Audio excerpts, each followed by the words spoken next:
In 1943, the Battle of Stalingrad came to an end following the surrender of the last pocket of German troops in the northern part of the city.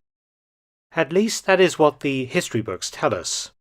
It may be a surprise to some when I tell you that considerable numbers of German troops did not lay down their arms at this time.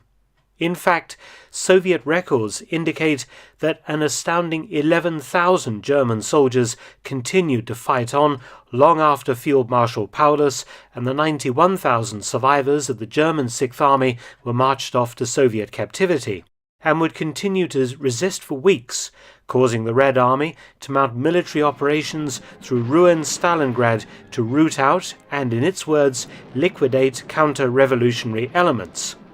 This part of the Battle of Stalingrad has been completely ignored by historians, but over 11,000 German soldiers is not an insignificant number, and the omission is extraordinary.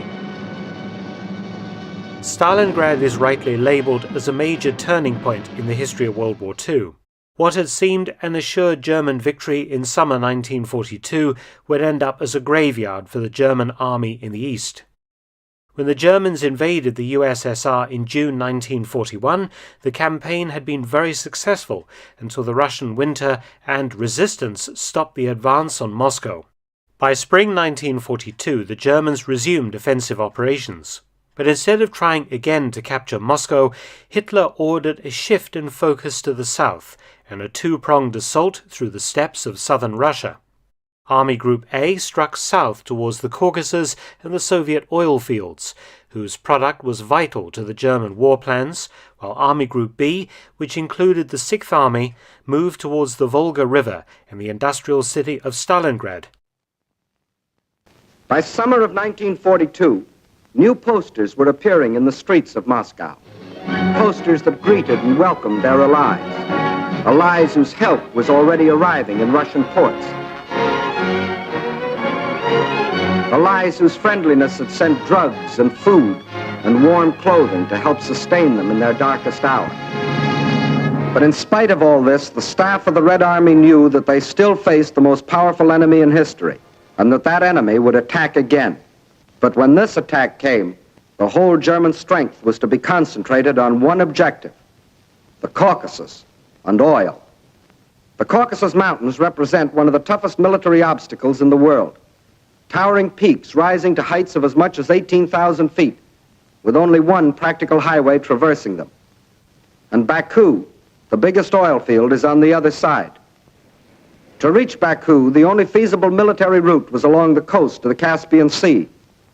But the map shows what a dangerously extended supply line this would entail. To make the operation a success for the Germans, the first necessity was control of the northern hub of the rail lines of the area, and a new base of operations. That hub was a Volga River port we have come to know well, Stalingrad, named for Russia's present leader. The pride of this generation of Russians, for it was their city, built in their time. With the capture of Stalingrad, the Nazis would have a base from which to launch a flanking attack on Moscow. With one master stroke, the Russian armies to the south would be cut off from help. And in the north, Russian factories, Russian farms, and Russian armies would be practically cut off from Caucasus oil, and also from American and British supplies, which were shipped to Russia through Iran and Iraq. German control of the entrance to the Volga and its two main ports, Astrakhan and Stalingrad, would be a crippling blow for Russia. For the Volga is the vital artery through which flowed the lifeblood of supplies. The Germans' first mistake was to have the Luftwaffe pound the city to ruins, proving a difficult landscape for German motorized forces to penetrate and a defender's dream.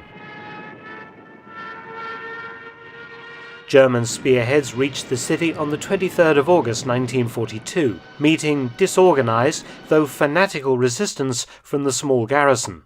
The Soviets began to rush into Stalingrad as many units as they could, after realizing its importance to Hitler's plans. By early September, the Germans had partially encircled Stalingrad, and the Soviets could only supply and reinforce their units fighting inside the city across the Volga River under constant artillery and air attack. Street fighting was intense, with casualties high on both sides, and the battle seesawed across the ruins. For example, on one day alone the railway station changed hands 14 times in just 6 hours of combat.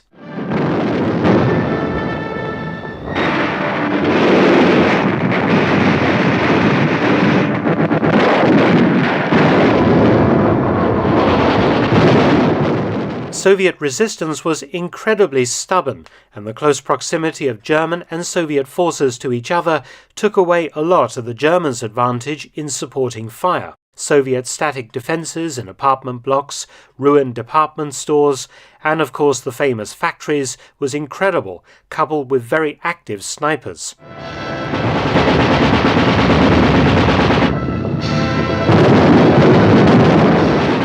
Stalingrad became a mincing machine as both sides fed more and more units into the battle without either achieving complete victory.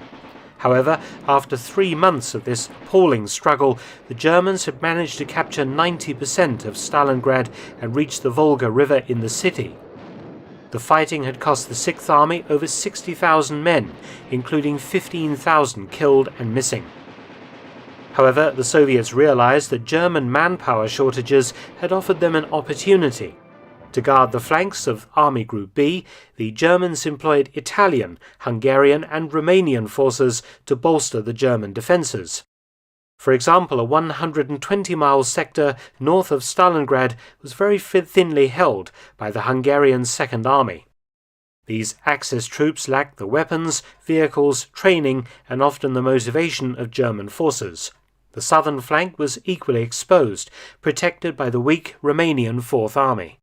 On the 19th of November 1942, the Soviets struck, launching Operation Uranus, a huge pincer attack north and south of Stalingrad, which cut through the weaker Hungarian and Romanian armies and their overstretched German support, and by the 23rd of November had encircled 265,000 German, Romanian, Italian and Croat troops, including the entire Sixth Army.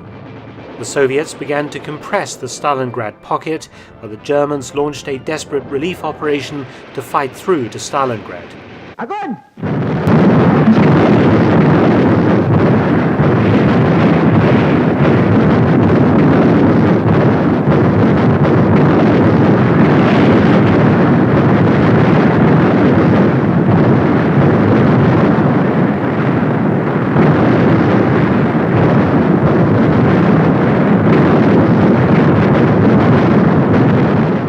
The commander of the Sixth Army, Colonel General Friedrich Paulus, requested permission to withdraw from the city and fight his way out west, but Hitler refused.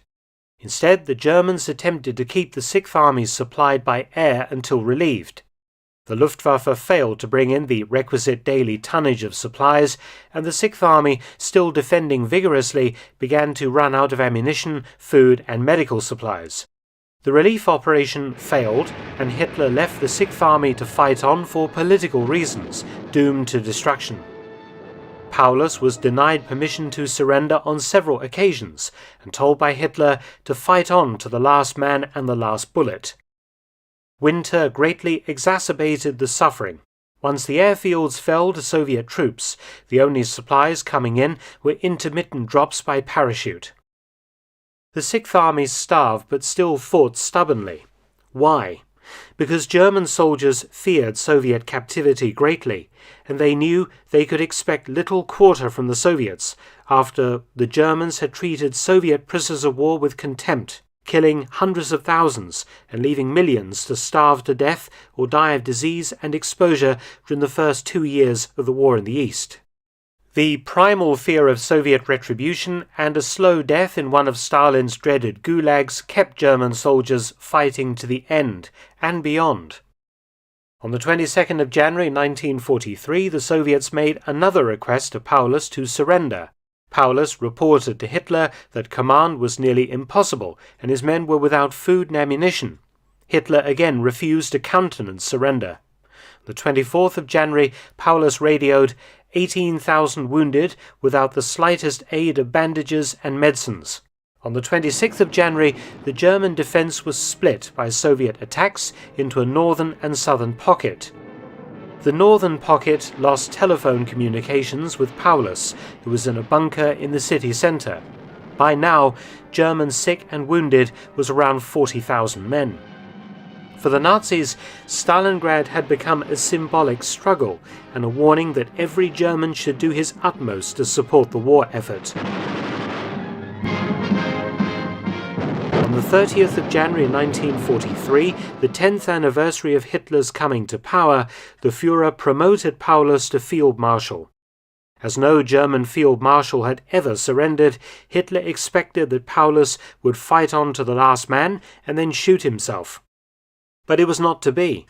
On the 31st of January, the Germans' southern pocket collapsed, and Paulus and his staff were captured in their headquarters in the basement of the GUM department store.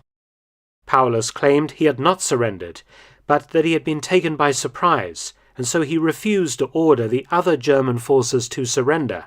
The northern pocket continued to hold out. General Karl Strecker commanded the 6th Army's 11th Corps, which formed the northern pocket in Stalingrad. Strecker's corps was by late January 1943 largely isolated from the rest of the 6th Army. He was determined to hold out as long as possible and forbade any of his staff from committing suicide. He issued an order that any soldier seen breaking away from his unit or moving towards the Soviets was to be shot on sight.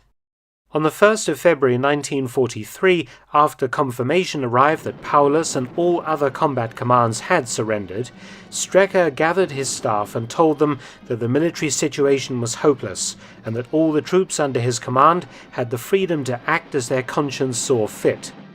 The 2nd of February, after further Soviet attacks, Strecker surrendered the 11th Corps. Paulus and 22 generals were separated from the other prisoners and held under tolerable conditions as VIPs.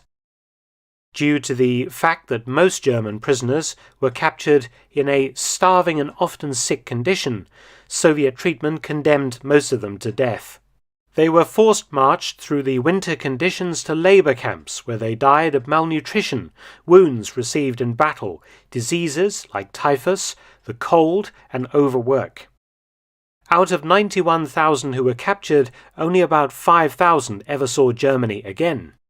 It was this justified fear of Soviet captivity that kept over 11,000 German soldiers in the ruins of Stalingrad after General Strecker's surrender on the 2nd of February 1943. In small units or groups, or as individuals, huge numbers of German troops went to ground in the ruins, living in basements or the sewers, hiding by day, scavenging what supplies they could find at night, armed and dangerous fugitives with no command to report to anymore and no hope of rescue. But subsisting in the snow-laden wreck of a city was preferable for many to the labor camps, and these desperate men remained dangerous opponents. Soviet units under NKVD direction were ordered to root these last German soldiers out and either kill or capture them. It was a process that lasted well into March 1943. The 10th NKVD division had been present in the Stalingrad area since the previous summer, capturing Soviet deserters and suppressing banditry and criminality in the rear areas. The NKVD was assisted until the 1st of March by the veteran 252nd Rifle Division. Records are incomplete, but the NKVD reported that 2,418 Germans were liquidated by security forces after the surrender. For the first week after the final German surrender on the 2nd of February, Soviet troops searched the city for Germans, engaging in running gun battles with isolated pockets, and smoked them out of the sewer system. For example, on the 5th of February, Don Front headquarters reported that its 38th Motorized Rifle Brigade had located what it called 18 SS soldiers in a basement position. After they refused to surrender, they were all killed during an exchange of fire. As no significant SS units were engaged in the Battle of Stalingrad, these were German army troops. Constant mopping up operations resulted in many more prisoners being taken, aside from the 2,418 Germans killed after the final surrender. And some of these still fighting Germans did attempt to make it to German lines. In March 1943, a directive was sent to the District Department of the NKVD at the Stalingrad region. It reported cases of German officers and soldiers hiding out and trying to cross the Soviet lines and reach German-held territory.